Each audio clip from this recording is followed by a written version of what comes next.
Ashe County Oral History Project, March the 13th, 1981. An interview with Mrs. Cap Waddell. Interviewer Clarice Weaver. I will talk a little now after I turn this on. We'll talk just a little about maybe Mr. Will Banks that was hung for the murder of the Frank McMillan. That's been some time back. Now, by the way, before we start, how old are you now? Well, I'll be 87. 87. Or 88 one on 17th of April. Mm-hmm. What's your first name, Miss Waddell? What's your first name? Dora Howe. I used to, before I married. You were a Howe. I was a Howe. Uh-huh. Brother to Chess and Alton Spence. Wiley had 4 brothers. And sisters.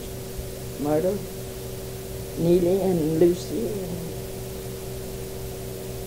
and myself. Are they living? No, they're all dead. And Oh. Lucy's dead. Lucy's dead, Neely's dead, and Wiley's dead, and Alt's dead. 4 of us living, 4 of us dead. And that's the way it goes. We're just about all now ready to, to In your 80s. Up and going. And You have older brothers and sisters? yeah, Wiley was the oldest, and Neely was the oldest, and then Wiley, and then me. And then Mert, that's my sister, that's in Winston now, Myrtle, and then Lucy, and then Chester, and Arthur, and Spence. There's 8 of us children, 4 girls and 4 boys. Well, have you always lived here in this community at Grassy Yeah, Creek? I've always practically lived in Ashe County. We never had left Ashe County. Mother and Dad went out to Clinchfield, Virginia, and stayed out there about 2 or 3 years after we was all days old, got out there. Mother, then she took sick, and they brought her back here, and she died back here up here at my sister's. Oh, really? Up here at the Gaither Brown place. And then Neely, she died just in a little while after Mother died. And then Gaither, he took Maxie, and GC, she had a little boy, GC, and he moved to the west.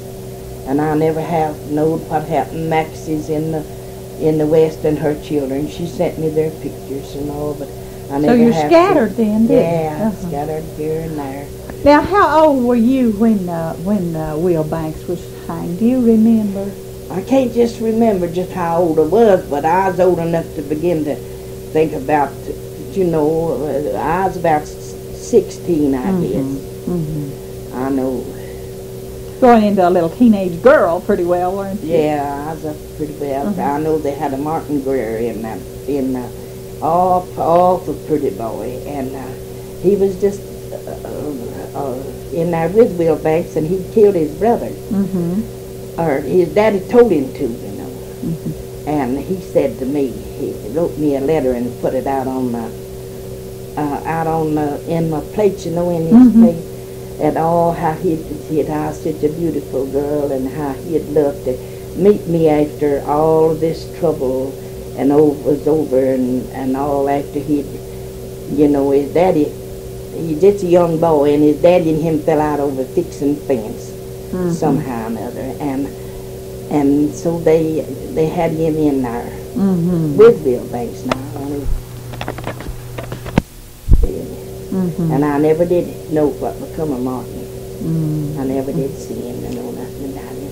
Well, But they broke out of the jail there, and they got out of jail, and they got over in the Nigger Mountain. was it this boy and Will Banks? This boy and Will Banks seemed like, and I don't know whether the old man seemed like the old man didn't go. I can't remember just how it was now, but anyhow, there's Will Banks and this boy, and is over in the Nigger Mountain, and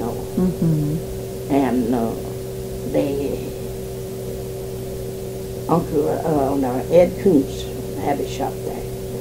And so he knowed him. He's right there, you know, in the yard. That is, he married my aunt, too. Uncle Ben married my aunt. And he had a shop right in the jailhouse yard nearly right back up there. And he brought him back at the gun. If they'd have known it, they could have kept going, couldn't they? Yeah, I told him I wish he'd have known. Now, how come you working at the jail? Was your uncle or? Well, my aunt, she had all these little young ones, and she wanted me to come and help her, you know. They were the keeper of the jail. Huh? Was she the keeper of the jail? She Yeah, and her husband. she is the keeper of the jail. Yeah. Uncle Graham brought the locks down there that morning and said, "Now, don't this beat you?" Said they're all out and gone. And showed the locks, you know. And Lord, I didn't tell you the truth. I think that, well, if they're gone, they're gone. And they told afterwards that I brought this wood up there that they broke the jail with, this stick of wood, but I didn't know it if I did. They might have, I didn't know nothing about it. You just carry an armful of wood up? I'd carry the wood up there to them, and they'd put it in, you know. Keep warm. Yeah, they had to. They didn't have no heat. They had to put heat in themselves. And they come back, though. They brought them back, but I wasn't there when they broke out. I don't know why. I wasn't there when they brought them back. I can't remember them bringing them. I just can't remember that about it, but I remember Uncle Graham coming down there and seeing they was all gone, you know. Was that Graham Howe? Graham Witherspoon. Witherspoon. Oh, yeah, Witherspoon. My aunt married Witherspoon. And so then he is just a fooling me. No, they hadn't gone. They had broke every one of the, you know how that jail sits, and it's a big thing goes out there and against that, you know. And they broke all but the fur lock. The fur lock they couldn't break. So they couldn't. And they cried and told Uncle Graham, showed him and said they couldn't get that off.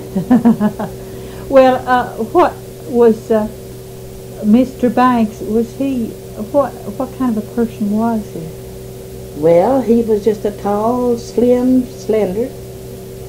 He wasn't a darky. He's just on what they call on a ladder. And he could just pick the banjo. Oh, he could just make it talk. And he was a friendly and good